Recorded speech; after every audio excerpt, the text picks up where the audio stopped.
Don't know where you stand on this one. I've seen it this morning, more chat that Chelsea are going to get Raheem, but that's by the by. Other reports suggest that the new man in charge of the club, Todd Boehly, will check with Thomas Tuchel as to whether or not he wants Chelsea to make a bid for Ronaldo. But Boehly, we know, has met with Jorge Mendes, Ronaldo's agent. Should Todd Boehly indulge in this chat and suggest to Thomas Tuchel? Or should Tuchel suggest to Todd Boehly, yeah, if you want him, let's go get him? I would suspect that Todd Boehly is making himself au fait with all the runners and riders of a particular sector, which is the agents. I mean, Jorge Mendes is an influential agent, has a lot of players on his books, and Ronaldo is one of them. So I would suspect that the guy is doing his due diligence about how these relationships will develop. Don't forget, back in the day, Roman Abramovich's relationship was with Pini Zahavi, and that was a very fundamental relationship that acquired players in the early part of Abramovich's tenure. I would think if Thomas Tuchel wanted Cristiano Ronaldo, he would ask his new owner of that basis. If Todd Boehly's going it backside about face and going to Tuchel with the perception of having Ronaldo at Chelsea is a good thing for their team, then I'm not sure what that says about his particular vantage point of how his football club should be run. But there's nothing wrong with a two-way transaction of owners looking at things, discussing them in the rounds with the manager. Do I think it's a great signing for Chelsea? No, I don't. I think Chelsea probably needs something different. Do I think that Ronaldo can play to his 40? Well, who knows? At what standard? I think that scoring 24 goals last year and however many games tells you we can score goals. But teams are changing the way they play now, and they're playing with a far more energy, far more requirements. And I think that signing, first of all, I don't think it would happen. But if it were an option, I don't think Tuchel would want Ronaldo. Well, this comes at a time that Manchester United say this morning they're unsure as to whether or not Ronaldo will fly out with the squad for the pre-season tour of Thailand and Australia. Your Honour, I'll bring this right up to date because another topic of conversation with events happening right now just outside your courtroom. Order. Paris Saint-Germain, while you were talking to me there about Cristiano Ronaldo, Paris Saint-Germain have just confirmed that Mauricio Pochettino has ended his role at the football club. The club would like to thank Mauricio Pochettino and his staff for their work and wish them the best for the future.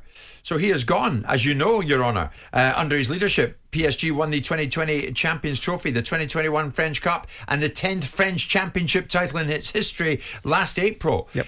Does the same Mauricio Pochettino, do you think, have enough in his armoury to be heading now to the Premier League? Is it time for Mauricio to come back? Bearing in mind that you, Your Honour, said to me once that Mauricio is nothing more than a bridesmaid, never the bride. Yes, I do think he has an opportunity to come back to Premier League. Maybe he can go back to Southampton. What? Is that the level we're talking about now for Mauricio Pochettino? Well, I mean, look, he went to France to do something for PSG which other people hadn't been able to do, which he didn't achieve. He went to PSG, and within 5 minutes of him being there was already a very strong rumour mill about him wanting to come to Man United. He won the French League. Well, nothing particularly unique about that. Okay, Lille won it the year before in his first half season, and he regained it this year in a league that they have dominated for some time. So I think he is a very capable manager. Do I think he is top four manager? Not if you look at the top four managers that we've got at this moment in time. Ten Hag is a debate because we've yet to see him land in the Premier League, so we can't debate him. But if you look at the top four and say, who would Pochettino be a natural successor of? Guardiola? At this particular time, Klopp? There is no vacancy. Conte? Yeah.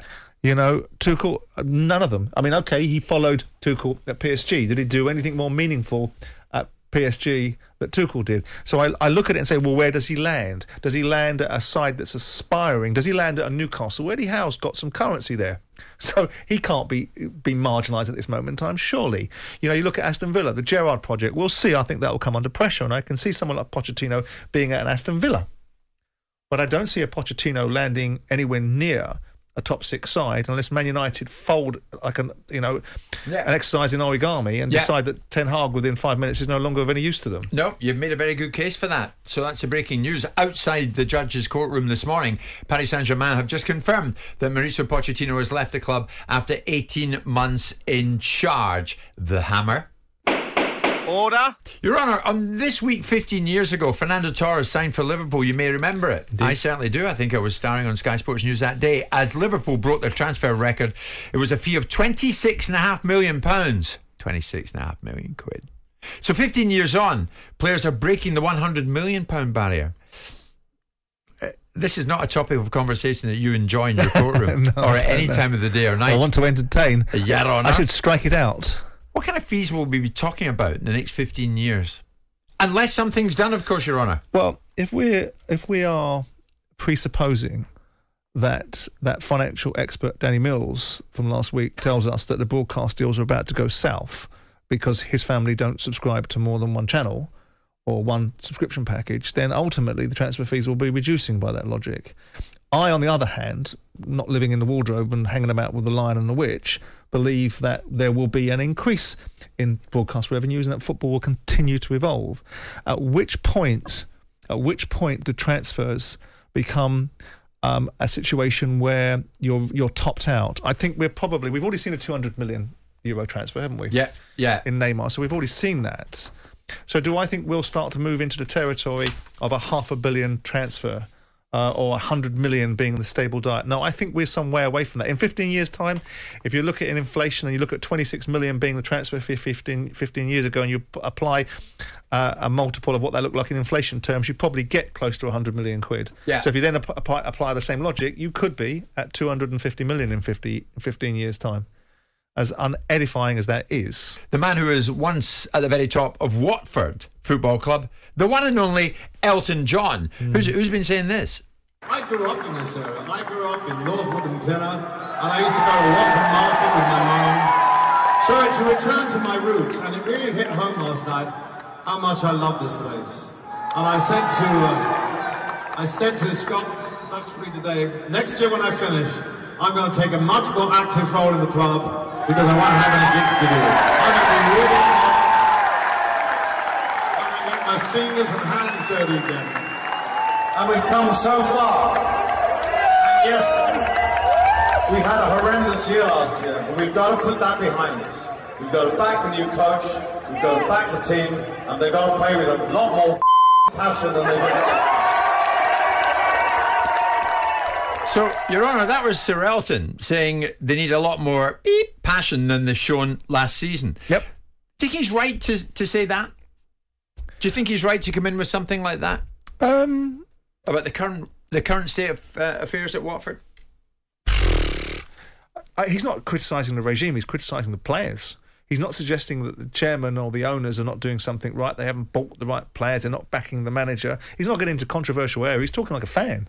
He's basically saying, there's a lot of myth about how much money Elton John actually put into Watford, but notwithstanding it, he was a figurehead. In the same way that once upon a time, Eric Morecambe was a figurehead for Luton. They were attached to those football clubs. The bottom line is that Elton John has every right to talk about the football team that he was once involved with and supports and grew up supporting. Whilst I'm not overly interested in hearing what pop stars have to talk about in terms of the ecosystem or the football world, he has every right to turn around and say if those players threw the towel in, that we expect a bit more passion from the players. And I don't think that is a territory where somebody that was involved in a football club sort of falls into a regime criticising. Yeah. That's what I try to avoid. I try to avoid saying anything about parish or anything about the incumbent ownership model there, because all that will be perceived as... You mention them all the time. I really don't. I steer well away from it because I just think there's no gain there for me, because people will just say, oh, it's an embittered former owner, or it's somebody that didn't do this when he was there, so why should he observe on someone else when they're doing it? Interesting, Sir Elton wants to be more hands-on at Watford and wants more of a say. So I'm thinking... I don't know what that involves. What is the perfect show for Sir Elton to join us in here? Would he go down well with Danny Murphy on a Monday? Would he mix well with Trevor Sinclair on a Wednesday? Or should we pair him with Martin Keown on a Friday? Well, given the fact he's just accused the players of lacking passion, and player welfare will take an exception to that, I would think that he would want to be in with Martin. So Martin can cancel him. As to the reasons why the players were tired is because they didn't show enough passion because they played too many games. Yes, exactly. And they weren't brought to the table to tell people what they didn't want to do. Yes. So that made them sort of disillusioned. They didn't have any passion because they hadn't been consulted about which particular aeroplane they were flying somewhere on. Exactly. Sir Elton will probably agree and say they should give more because it's no sacrifice. Get it? Jim White and Simon Jordan. Monday to Friday mornings from 10 on AM, on DAB, via the talkSPORT app and on your smart speaker. talkSPORT.